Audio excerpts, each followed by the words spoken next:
What is going on, everyone? Commodore Laz here, bringing to you guys my reaction / review of Jujutsu Kaisen manga chapter 262.5. I trust me, I was like that too. I was like, it's supposed to be 263, but let me be honest, man. After we saw what happened in the last chapter and all that, there was no way we're just jumping to a 263 and just being all fine and dandy, right? So this is the continuation of what we had from 3 weeks ago. It's been a long time. I looked at the numbers and stuff. The last time we read a chapter was literally a month ago. It was supposed to be like, a 2-week break turned into a 3-week break because, Gege needed to rest a little bit longer. And now here we are at the start of July, getting ready to come back and continue on with what's been going down in the latter half, I would say the closing stages right now of the Culling Game saga. And what's been going down between, Okkotsu and Sukuna, and then with Yuji involved, and the stuff that went down with Choso and everything. Just so much madness that's happened. And I'm glad that I've kept away, the darkness that was on my mind from the past chapter. Coming back now, we're ready to go, man. But I am excited to finally be back reading JJK. It didn't feel real to me, these past few weeks. Even though I was enjoying my time with Shadow of the Air Tree, join the Euros, join pro wrestling and all that, I was missing my goat. So I want to get into this chapter because I'm assuming because of the 0.5, this chapter may be a little bit longer than normal just to cover up what we didn't really get in the last one. So without further ado, let's get straight into it, man. The time is here. Here we go. Hopefully we don't get hit by too many ads on the TCB end, but we shall see as we go ahead ready to read it. So, get to zoom in. Here we go, man.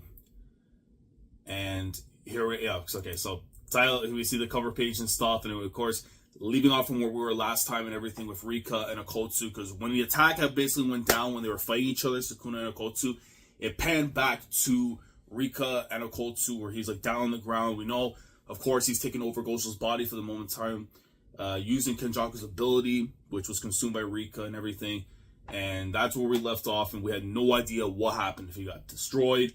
But Rika's got tears in their eyes. I'm going to have blood in my eyes if this is how he goes, bro, because I'm going to be sick.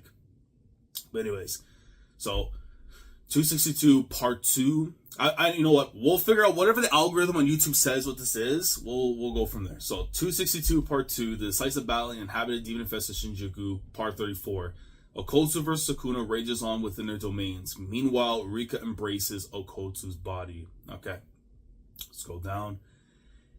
All right, so this is what, so I remember, I think it was right here, when Sukuna was going for the punch, that's when we went back to the body. So, Infinity versus Amplification, the battle will be decided in these 3 minutes, and they did say that about the time limit, because that's all they can be able to get, because I remember, if it's after the time, it was 3 minutes, it had to be 3 minutes.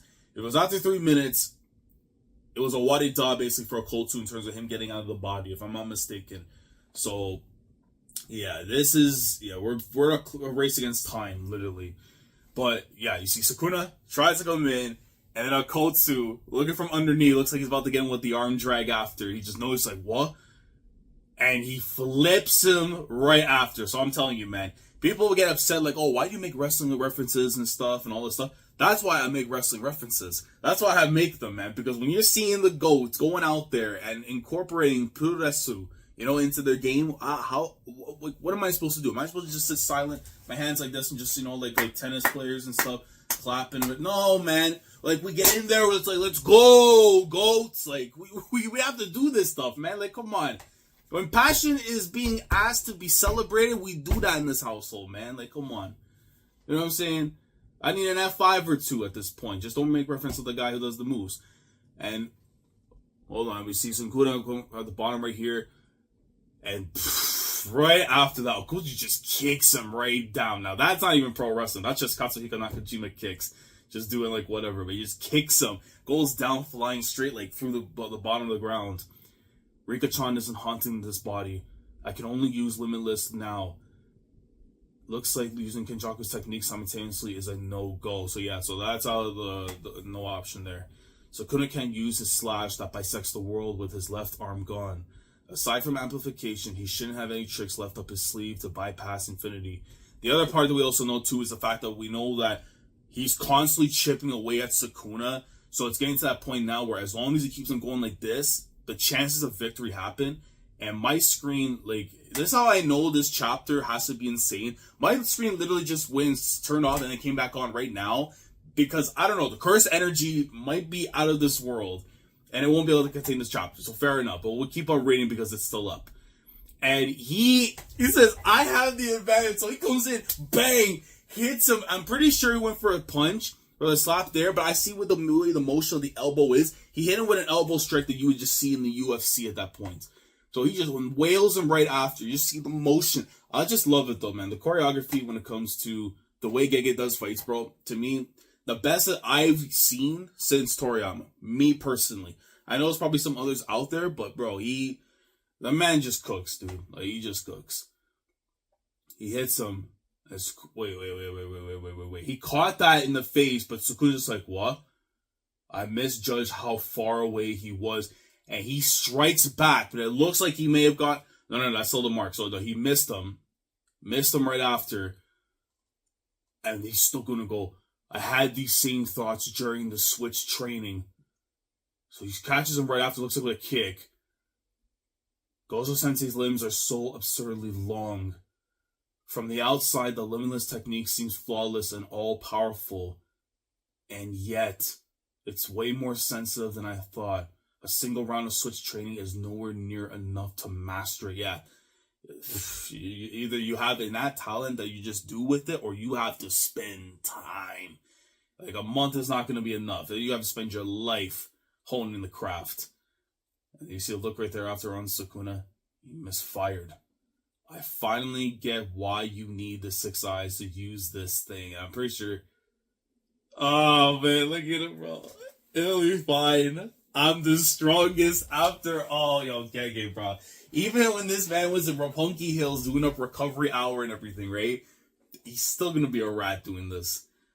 Just what did it take for you to say that so confidently? I mean, I know, because that's the thing. You know, anybody else in that other position, and they see the great fear that is Sukuna, they're not going to be able to say that. But the fact that he did, and despite the fact that he lost, is because he believed in himself.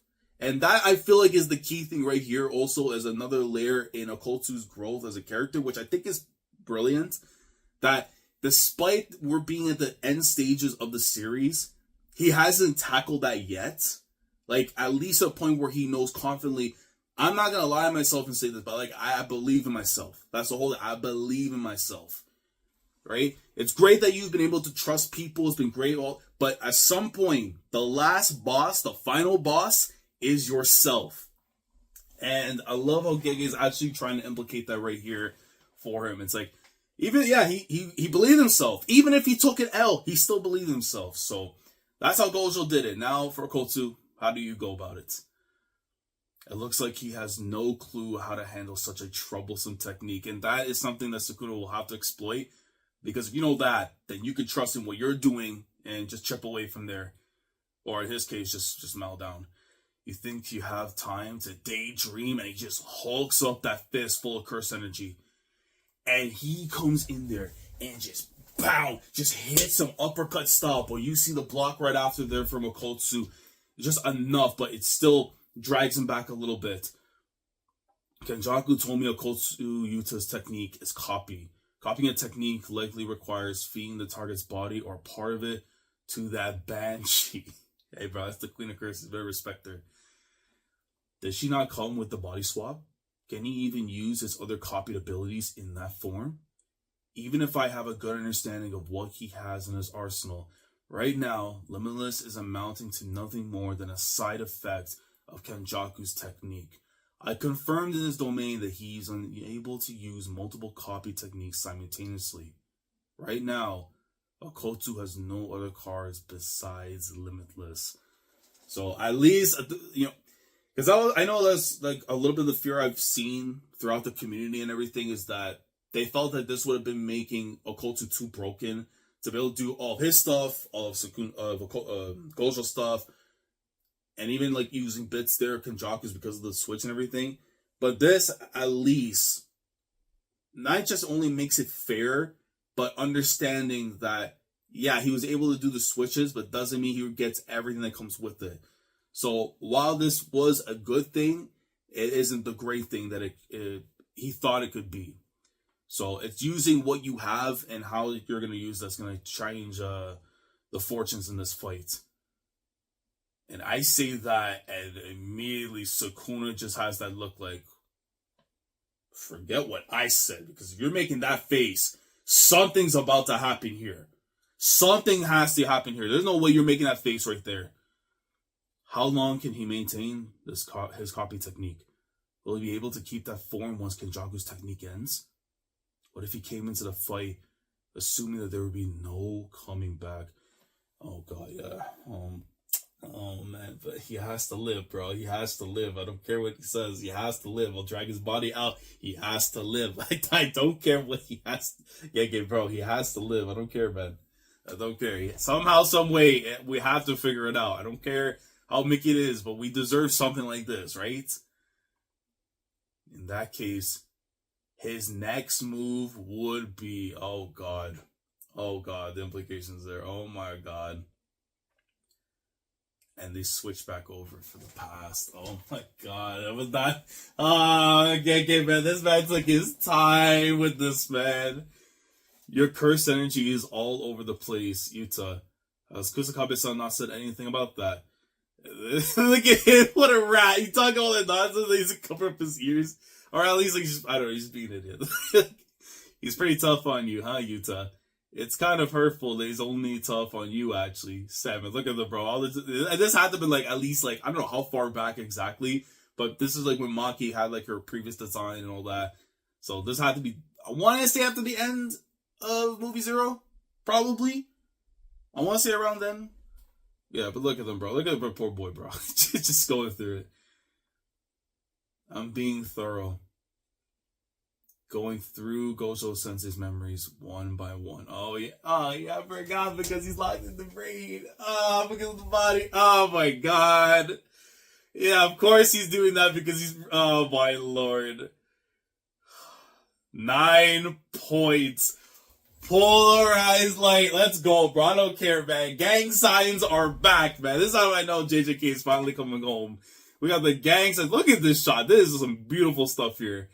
9 points, polarized light. And he does... Bro, see this chapter, you know what's crazy. You know what's crazy. Nah, bro, I have to get the books now. Because you know how crazy that is? Literally, as soon as I'm about to read the next thing what's about to happen, screen goes black, comes right back. I'm telling you, bro, these guys are clashing in the midst of the chapter. Well, like, you can't make it up. You can't make it up. Them boys don't care whatsoever, man. Like, we're back, but, bro... Nah, man, this gotta be, this chapter has to be cursed or something, man. Because you see, he comes in, stops him, punches Okkotsu right in the face afterwards, just basically stop him from what he was going to do. And he just goes flying right into the bones. Doesn't he understand why Gosho Satoru was forced to fire off purple in such a roundabout way? I won't give him a single opening to use that move. And you see right there, Okkotsu like just chilling by the bones and all that. Sukuna might still be wary of me using techniques other than Limitless. But you should also know that I can't use 2 copy techniques at once. That's why even while using this technique, even within Unlimited Void, this simple plan will work. Oh man, he's locked in. Here we go. Oh man, he's getting with the blue. What?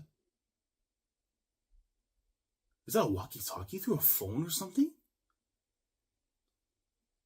Is that a Walkman? Bro, what are we trying? What are we trying? Don't move. Hold on. Inumaki techniques. Hit him with the don't move. He sat still. Oh my.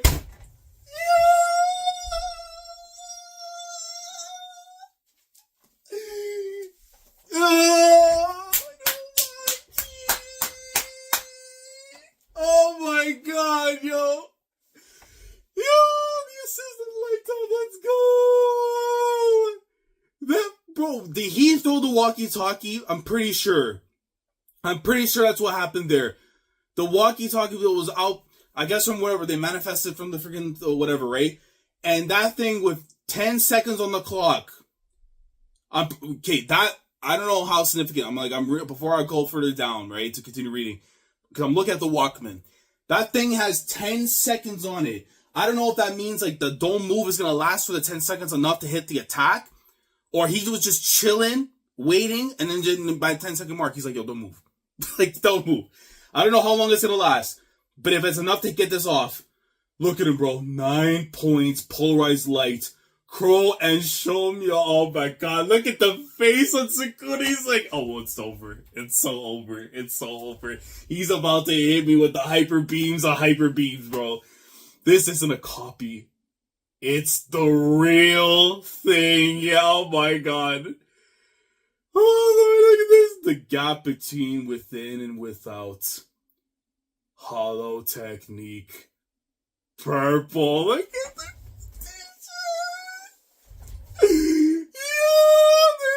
Firing off his teacher's ultimate technique. Oh my god. And then, yeah, it has to hit. Next chapter, it has to hit. If you connect the two of them together now, it makes far more sense afterwards. Because let me actually go back like a millisecond to the previous chapter before my computer just absolutely gets destroyed by all these like viruses that TCB's going to try and hit me with, right? But like, if I go back one, right, and you see like how everything was going down, right, from the moment like the whole thing was happening, right, like from the throat for the punch, all that. Like the Rika part there with the body, I think still needs to kind of just be like, figured out a little bit more onto, because we didn't really stay there at the moment. I'm assuming it's just because the fact that they're really pushing their limits and they know that it might be already done. I don't know. That's probably next chapter. They'll probably go more into it. But in terms of what we're seeing right here, brother, we have a chance ball of getting this dude out of here, man. That purple is loading. But even so, if this does enough to where, let's say he doesn't get destroyed in this very moment, but he is nullified to the point that Yuji can come in there and take him out, then awesome. But the only thing I know is that it's people are going to throw and say Okkotsu won that fight and not Yuji. And if somehow Sukuna was to reverse this, they're going to be like, oh, Okkotsu, it didn't matter for him. He got folded. And then after, they're going to have to find some way for Yuji to get the dub. But I don't know how they're going to try this out, bro. Like, if he tanks the purple, do you know how insane that is? Even with the don't move, if he tanks the purple, then it usually has to turn into the Demon King. Like, straight up. He's going to have to, like, tap into, like, the other twin or whatever it is, right? Because we know, like, the whole situation with that. Because that's the only way I can see it. Based on the fact of his body, the way everything's going, it might be going to that situation where we might have to get two Sukunas out here and then they're going to take each other out. But this is an ending to a chapter. That feels like 262. That feels like the real 262 that I'm seeing right here before my eyes, man. Like, what a freaking end to the chapter. Like, them boys made sure that if they were going to exhaust every option, they were going to utilize something like this. And shout out to Inumaki. My boy, the throat goat himself, man. Like, this dude gave it all up for the love of the game. And I don't care how crazy that may have just sounded right now, but in a situation like this where we need to get a W, get a win, get something out of this. All options. Don't matter what you got on you, what you got to use. You got to get the dub. You have to, man. Oh god, bro. Nah, man, this next chapter, the fact that we're finally back to like properly, man. Oh my god. I know next chapter is either going to hit like crack or it's going to be the greatest like desurgence, depression possibly that I'm going to feel, cuz it could go one of two ways and it's very likely it could go backwards on us. This is just the copium. Hoping that we're going to get the good stuff here, but I could have to expect Sukuna's going to have some kind of counter to this. And if he has a counter to this, it is generally all on Yuji to finally get it done. But if we're wear and tearing and he's close to the end, then I believe in my boy. But what a chapter. Guys, let me know how we think down in the comments below regarding this week's chapter. In terms of just everything now, we're reading 262 and then the 0.5 right now, part 2 of it. As we read it into one single go. How are we feeling about it? does Gege, what he explained here and how he went about this chapter into making sure that, from two things, right? That he didn't just give Okkotsu everything and it just worked, but also from his character as well. Was like, how do you feel about the whole thing, the fact that he's still tackling Okkotsu's insecurities about not believing in himself at this stage in the story? And will he find that enlightenment to him, or that acceptance that at the end, when he finally believed in himself, despite the result, whatever, if it's a win or a loss, if he's able to get that, would you be satisfied with that being the end of his character? That he got all the stuff that was there, but as long as he's able to tackle that thing about himself, because literally, bro, you can't make this up any longer, man. The fact that he has Shinji Ikari's voice actor in the freaking anime, and the similarities are so there. It's like, this is something that Gege has been always wanted to do. And he's been inspired so much by Evangelion that we're literally watching Shinji Ikari with curse techniques go out there against the King of Curses. It's just beautiful. But I want to know your thoughts on that down in the comments. Any clarifications, any input, anything about the chapter you want to talk about, you feel was important that I didn't talk about too much on, because honestly, I'm just focused on the fact that we're back and the hands are back and the greatness is back. So again, thoughts down in the comments below. Like the video if you enjoyed. Subscribe to the channel if you guys are new here. If you want to be part of the weekly experience when it comes to my coverage of Jujutsu Kaisen week in and week out, subscribe if you haven't already. Click on the bell doors to stay up to date with everything goes on the channel. With that all being said, I will catch you guys next week for the next chapter, whether it be on a Thursday, whether it be on a Friday, regardless of what day it comes out. We're going to be back in this chair, reading the continuation of the Culling Game saga and experiencing greatness as we always have. Gege, welcome back. We're hoping that you're feeling better, because we want to get to the finish line with you healthy, intact, so that when we throw hands afterwards, it's all said and done. Commodore lad signing off. Thanks so much for watching, and as always, take care. Going crazy, yeah.